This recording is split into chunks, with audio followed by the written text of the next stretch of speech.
सुबह का समय है। सूरज धीरे धीरे उग रहा है। गोपाल अपनी छोटी नाव लेकर हर दिन की तरह समुद्र में मछलियां पकड़ने के लिए निकल रहा है। उसकी पत्नी आशा तट पर खड़ी उसे विदा कर रही है। आशा, आज उम्मीद है कि अच्छी मछलियां मिल जाएंगी। तुम चिंता मत करना, मैं जल्दी लौट आऊंगा। हाँ गोपाल, ईश्वर से प्रार्थना है कि आज तुम्हारे जाल में कुछ अच्छा आए। हमें बहुत दिनों से कोई बड़ी मछली नहीं मिली। गोपाल अपनी नाव लेकर समुद्र में निकल पड़ता है और गोपाल अपने जाल को बार बार फेंकता है, लेकिन उसे कुछ खास मछलियां नहीं मिलती।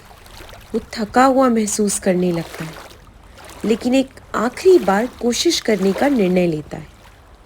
एक बार और कोशिश कर लेता हूँ, हो सकता है इस बार किस्मत बदल जाए। वो जाल फेंकता है और कुछ भारी सा फंस जाता है। जैसे ही वो जाल खींचता है, उसकी आंखें चमक उठती हैं। जाल में एक सुनहरी मछली फंसी हुई है जो अलग ही चमक रही है। मुझे वापस पानी में छोड़ दो गोपाल, मैं तुम्हें एक वरदान दूंगी। अरे, ये मछली तो बोल रही है। कौन हो तुम? मुझे वरदान क्यों देना चाहती हो?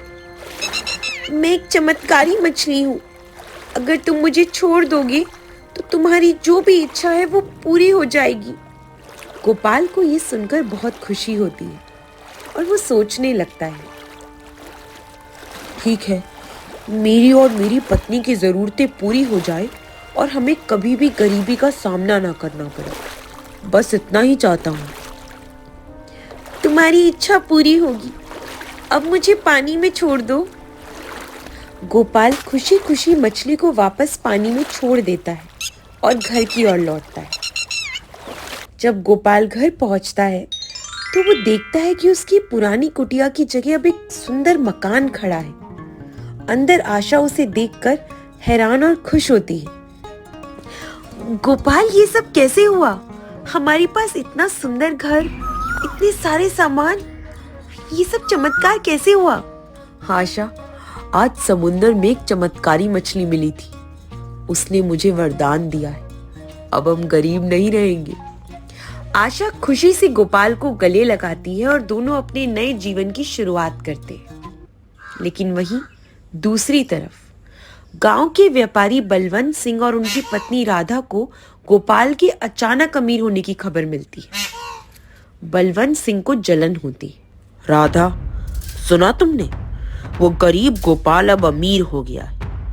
उसके पास इतना पैसा कैसे आ गया? हाँ, ये तो सच में अजीब बात है।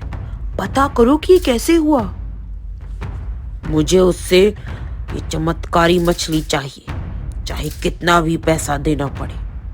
कल सुबह ही मैं उससे मिलने जाऊंगा।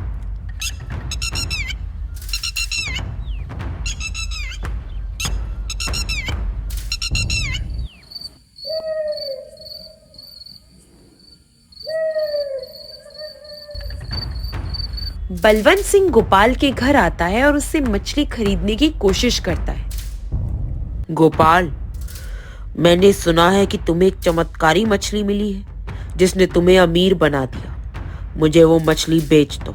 तुम्हें जितना पैसा चाहिए मैं दूंगा। बलवंत जी, मैं उस मछली को वापस पानी में छोड़ चुका हूँ। उसने मुझे एक बार ही वरदान दिया था और अब वो चली गई। तुम झूठ बोल रहे हो गोपाल। मुझे भी उस मछली से वरदान चाहिए।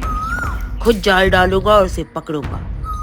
बलवंत सिंह बिना कुछ सुने वहां से चला जाता है, ये सोचकर कि वो खुद मछली को पकड़ लेगा। बलवंत सिंह कई दिनों तक समुद्र में जाल डालता है और सुनहरी मछली को पकड़ने की कोशिश करता है, लेकिन उसे कुछ नहीं मिलता। धीरे धीरे उसका सारा पैसा और समय बर्बाद हो जाता है। इतनी मेहनत के बाद भी मुझे कुछ नहीं मिला।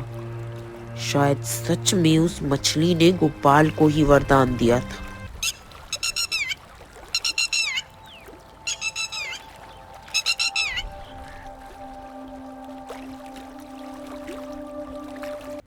गोपाल और आशा अपने अमीर होने के बाद भी नम्र और दयालु बने रहते हैं। वे गांव के गरीबों की मदद करते हैं और सभी के साथ मिलकर रहते हैं। गोपाल, तुम्हारी ईमानदारी और संतोष के कारण हमें ये सब मिला है। हमें हमेशा इसी तरह विनम्र रहना चाहिए।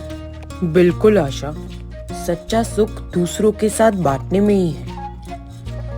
गांव वाले गोपाल और आशा से बहुत खुश रहते हैं, जबकि बलवंत सिंह अपनी लालच और अंधी महत्वाकांक्षा के कारण अकेला रह जाता है।